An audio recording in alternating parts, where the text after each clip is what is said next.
ഒരു പരിചയജാത്ര കല്യാണത്തിന് അവിടെ എല്ലാവരും അതിൽപ്പെട്ട ഒരാൾ നമ്മളും എല്ലാരും ജോലിയൊക്കെ ആകുമ്പോൾ നമ്മളും പോകും. ചില ആളുകൾ ഞാൻ വിളിച്ചിട്ടേ പോകുന്ന ചിത്രമല്ലോ 1000 ഇരിക്കേണ്ടി വരും അല്ലേ? അപ്പൊ ഒരു പരിചയമുള്ള സ്ഥലത്ത് നമ്മൾ ചെന്നാൽ നമുക്ക് എന്തുണ്ടാവും? പരിഗണന ഉണ്ടാവും. എന്ന പോലെ നാളെ ഇവരടുത്ത് വന്ന കാരണത്താൽ ഇവര് നാളെ മേടിച്ചിട്ട് നടക്കുന്ന സ്ഥലം ഉണ്ടാവും. എവിടെ? അവിടെ നമ്മൾ യാനസിയൊക്കെ ബേജാറായി നടക്കുന്ന സമയത്ത് ഇവർക്ക് അവിടെ വലിയ വലിയ ദർജ കൊടുത്തിട്ടുണ്ടാവും. ആരാ? ഒരു അമ്മാനെ എടുത്ത ആളുകളല്ലേ അല്ലേ?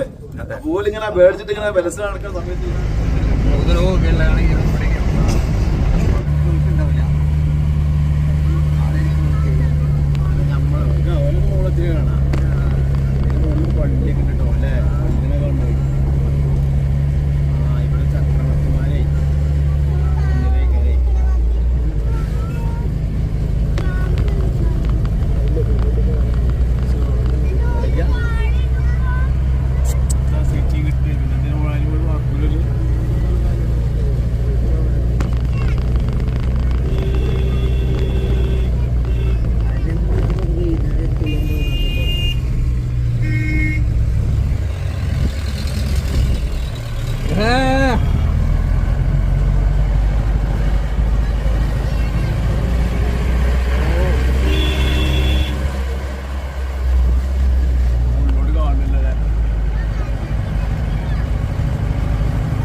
അതാണേക്കാ നമ്മളിപ്പോ എവിടെ എത്തിക്കണേ? നമ്മളിപ്പോ അജ്മീർ പ്രധാനന്റെ മുകളിൽ അവിടേക്ക് എത്തിയപ്പോ ഇന്ദിരാഗാന്ധി ഒക്കെ വന്ന സ്ഥലം, അതേപോലെ തന്നെ കോൺഗ്രസിന്റെ കൈപ്പത്തി ചിഹ്നം ഇതിന്റെ മുകളിൽ കിട്ടിയത്. ചരിത്രങ്ങളൊക്കെ ഉസ്താദ് പറയും. അപ്പൊ നമുക്ക് കാണില്ലേ? അതെ, ഇതിന്റെ കമാനാണ് ഈ കാണുന്നത്. സയ്യിദ് വജീഹുദ്ദീൻ മഷ്ഹദി ദർഗാ ഷരീഫ്, മഷ്ഹദി നഗർ, താരക്കത്ത്, ഷെയ്ഖുര, വെളിമൂട് കുന്ന്, MK മുഹമ്മദ് കോയത്തങ്ങൾ. ഓഹോ,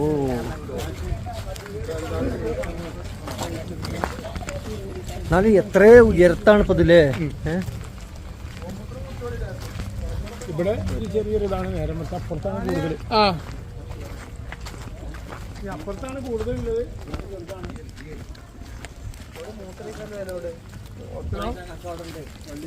അവിടെ അതിന്റെ അപ്പുറത്തും മൂത്രമൊഴിക്കാനൊക്കെ സൗകര്യം ഉണ്ടോ? ബാത്റൂം പോകാനും മൂത്രമൊഴിക്കാനും പള്ളി മദ്രസൊക്കെ ഉണ്ട്. ഇരിക്കാനും കിടക്കാനും AC റൂമും ഒക്കെ ഉണ്ട്. AC റൂം ഇവിടെ ഉണ്ടല്ലേ? പറഞ്ഞോലെ കബറടക്കിയ സ്ഥലമാണ്. ഇസ്ലാമിലേക്ക് ആളെ ക്ഷണിക്കാൻ വേണ്ടി നമ്മുടെ കാര്യാതങ്ങളും ഇവരൊക്കെ വന്നിരുന്നു. മരണപ്പെട്ട ആൾക്കാരാണ് ഇവിടെയൊക്കെ ഉള്ളത്.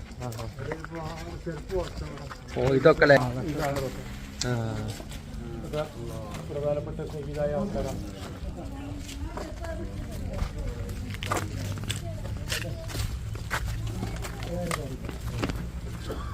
നല്ല നോക്കി പോകുമ്പോ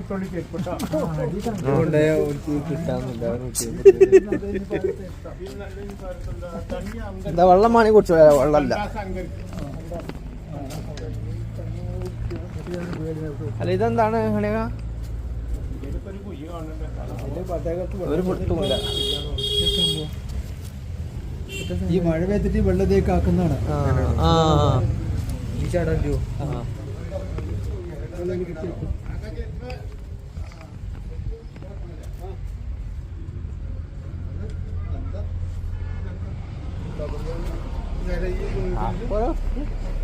അടയാളങ്ങൾ. ഓ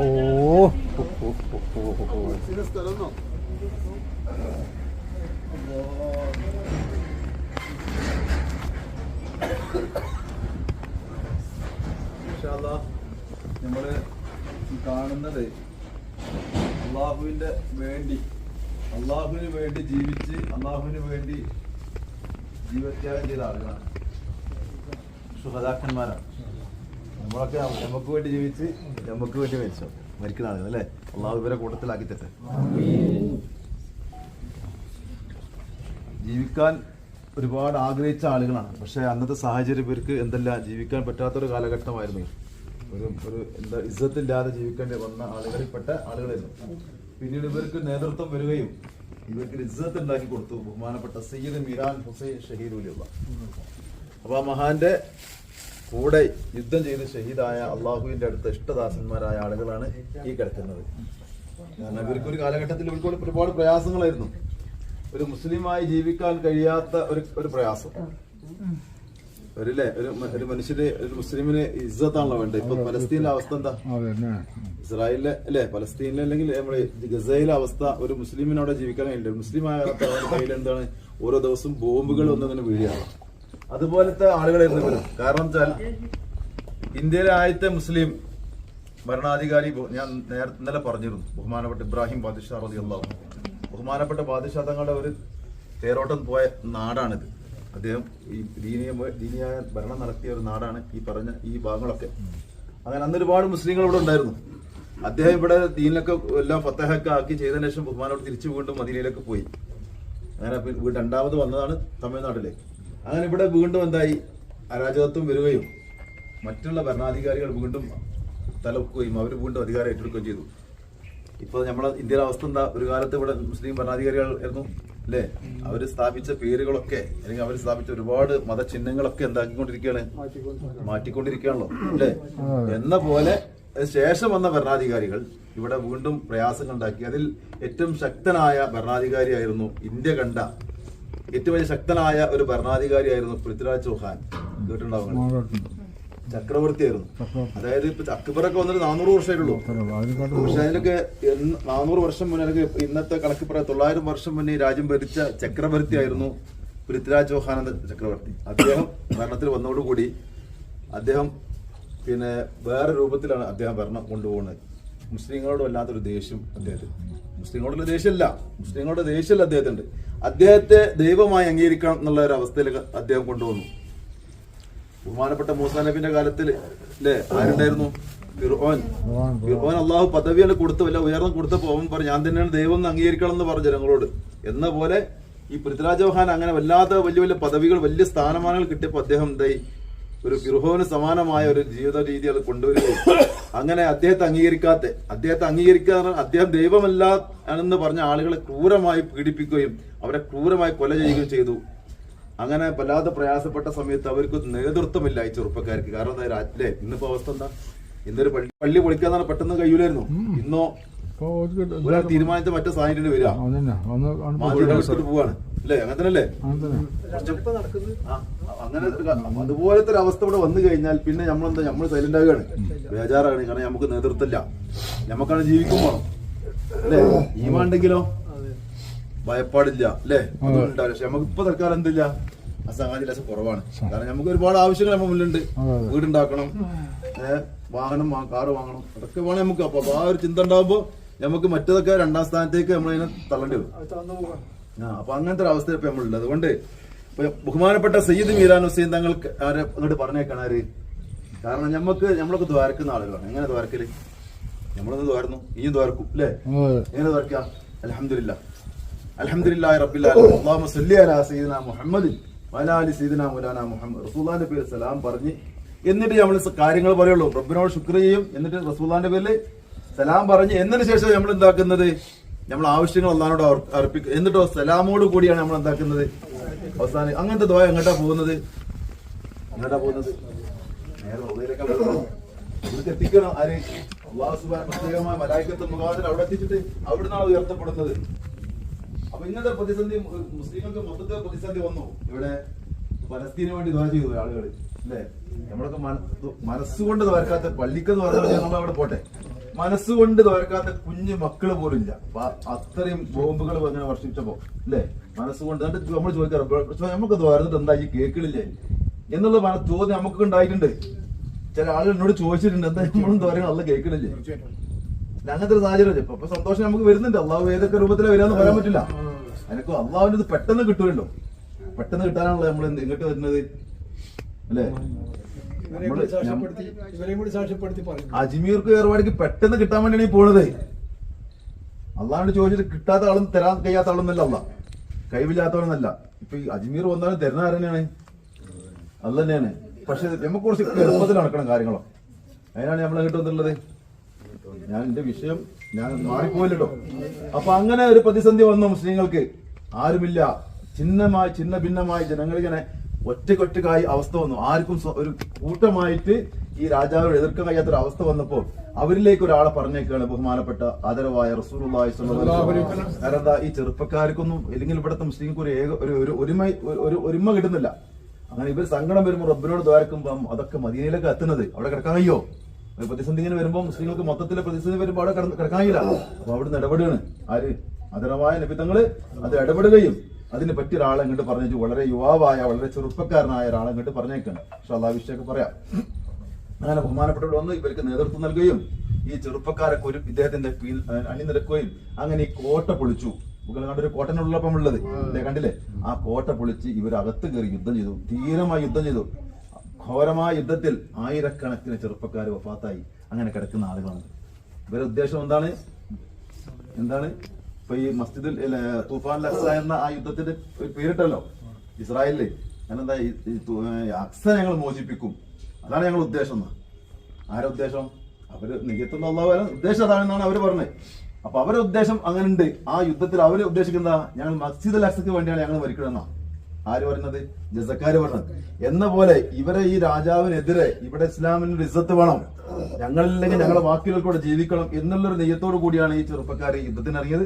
അള്ളാഹുവിന്റെ മാർഗത്തിൽ ഈ സയ്യിദ് മീരാൻ ഹുസൈൻ തങ്ങളുടെ കീഴിൽ അണിനിരക്കുകയും ഇവർ യുദ്ധം ചെയ്ത് ഇവരൊക്കെ ഷഹീദായി. ആയിരക്കണക്കിന് ഇതൊന്നല്ല, ഒരുപാട് കവറുകൾ ഭാഗങ്ങളുണ്ട്. ഞാൻ ആദ്യം ഇങ്ങോട്ട് കൊണ്ടുവന്ന വെച്ചാല് ഇവരൊന്ന് പരിചയപ്പെടുത്താൻ വേണ്ടി. നമ്മൾ അവിടെ ചെന്നിട്ട് ഒരുപാട് ശ്രോതാക്കന്മാരുണ്ടായിരുന്നു. ഇതൊന്നും കാണാതാകുമ്പോൾ എന്താ പറയും? അത് നോണറിയാതെ. അപ്പൊ അത് ഇതൊന്ന് കണ്ടിട്ട് പോവാ. ഇൻഷാല്ലാഹ് സിയാറത്തൊന്നും ഇവിടെ അവിടെ നേതാവിന്റെ അടുത്ത് സിയാറത്തുണ്ട്. അപ്പൊ ബഹുമാനപ്പെടുത്തുന്ന പരിചയപ്പെടുത്തണം ഇവരൊക്കെ. അപ്പൊ ആയിരക്കണക്കിന് യുദ്ധത്തിൽ ഷഹീദായ ശ്രോതാക്കന്മാരെ മറമാടിയിട്ടുള്ള സ്ഥലമാണ്. ഇവരൊക്കെ ആരാണ്? എന്താ പറയുന്നത്? അല്ലാഹുവിന്റെ മാർഗ്ഗത്തിൽ യുദ്ധം ചെയ്ത് ഷഹീദായ ആളുകൾ മരണപ്പെട്ടു പോയി നിങ്ങൾ ധരിക്കാൻ പോലും പാടില്ല. അവര് മരിച്ചിട്ടില്ല. നമ്മളൊക്കെ 60 കൊല്ലം കഴിഞ്ഞാൽ ഇവർ ഇത്ര 800-900 വർഷത്തോളായി കിടക്കണം. ഇവര് ഹയാത്തിൽ മുഅ്മിനീങ്ങളാണ്. ഇവര് മരിച്ചിട്ടില്ല അല്ലാ പറയാ. ആരമില്ല മരിച്ചിട്ടുള്ളൂ. നമ്മളെ കണ്ണിന്റെ മുന്നിൽ നിന്ന് അവർ മാറി നിൽക്കുക എന്നല്ല, മരണപ്പെട്ടെന്ന് കരുതാൻ പോലും പാടില്ല. അങ്ങനത്തെ ആളുകളാണ് ഇവര്. നമ്മളെ കുറിച്ചോ? നമ്മൾ മരിച്ചാല് എന്താവും? പിന്നെ 3ന്റെ അന്ന് കണ്ണ് കൊയ്യും, പിന്നെ അടുത്ത ദിവസം മറ്റേതൊക്കെ ഓരോന്നോടത്ത് പോകും, പിന്നെ പുഴു ഭക്ഷിക്കും, അല്ലേ? പിന്നെ അതിൽ കുറച്ച് ബാക്കി രേസം കുറച്ച് എന്തെങ്കിലും ആരാ കുറച്ച് അള്ളാഹുവിന് അടുത്ത ആളുകൾക്ക് ചില രക്ഷകളൊക്കെ കിട്ടുമായിരിക്കും. അള്ളാഹു നമുക്കൊക്കെ ഈ മഹാന്മാരൊക്കെ ബർക്കത്തുകൊണ്ട് രക്ഷ നൽകുമാറാകട്ടെ. അപ്പൊ അങ്ങനെ ആ കിടക്കുന്ന ശ്രോതാക്കന്മാര് ഇവരടുത്തിപ്പോ നമ്മൾ വന്നു കഴിഞ്ഞാൽ നമുക്കുള്ള ഗുണം എന്താ? നമുക്ക് വല്ലതും കിട്ടും?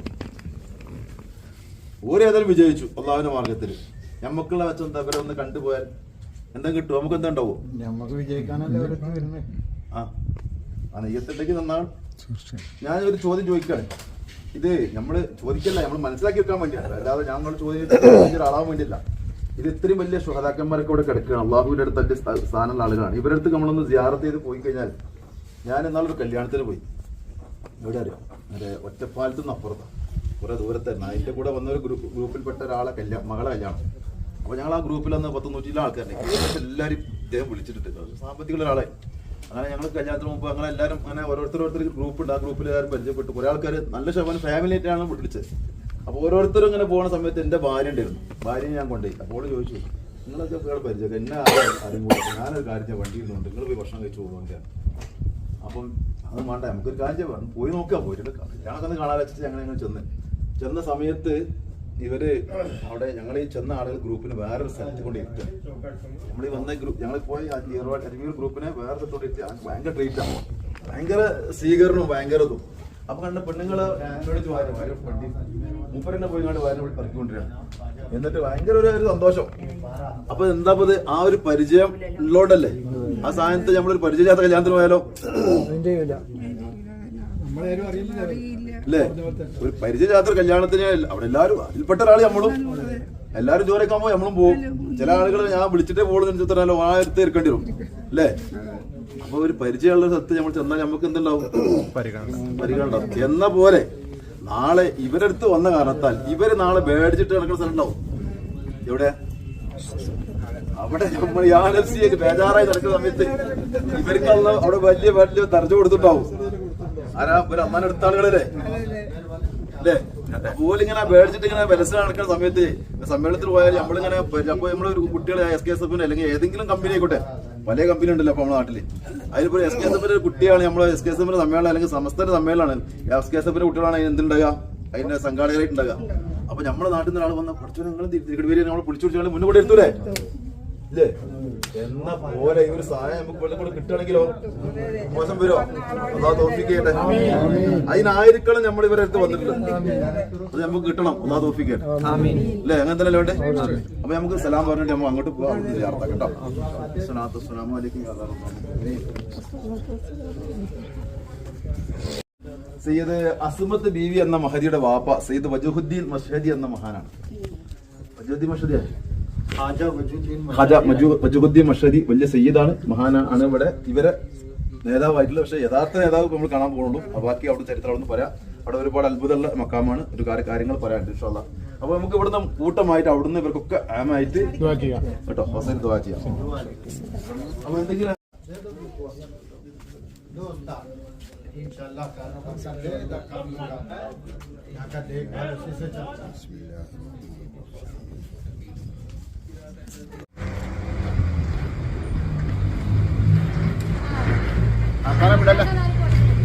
വിടല്ലേ എടുക്കേ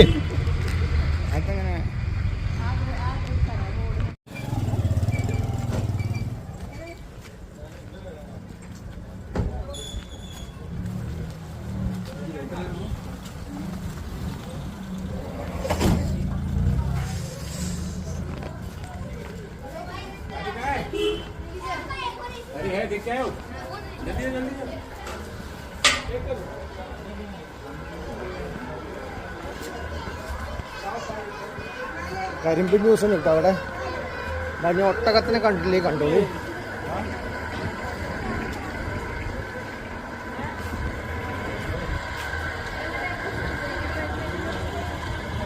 കുതിര